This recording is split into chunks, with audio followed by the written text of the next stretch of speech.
ازيكم عاملين ايه؟ بص هوريكم حاجه، اللي يعرفها يكتب لي تحت في الكومنتات. تمام، واللي مش عارفها برضو يكتب لي تحت في الكومنتات وانا هقول له ايه هو. اهو بصوا، ده ايه ده؟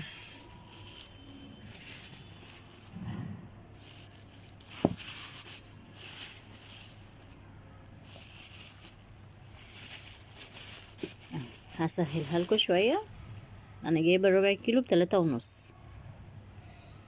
يلا اللي يعرف دوت ايه يكتب لي تحت في الكومنتات ويقول لي كيلو قبل كده ولا لا، واللي برضو مش عارفه يسألني وانا هرد عليه.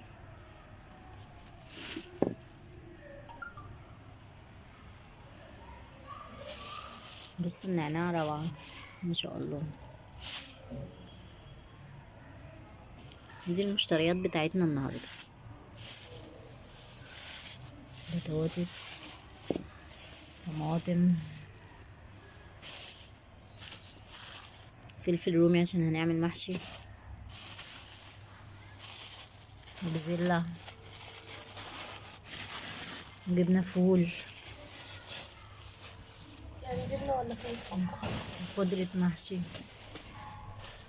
في حاجة اسمها جبنة فول. بصوا ما شاء الله العيش الجميل. بصوا العيش بتاعنا حلو ازاي. ال27 رغيف بكام؟ ب20 جنيه. جبنا ايتين بس كده. وجبنا الفلفل دوت عشان نعمله بالخل والثوم، نحمره ونعمله بالخل والثوم. ايه رأيكم؟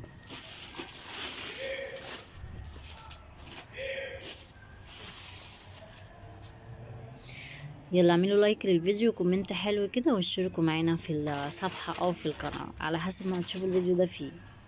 اشوفكم على خير في فيديو جديد ان شاء الله. مع الف سلامة.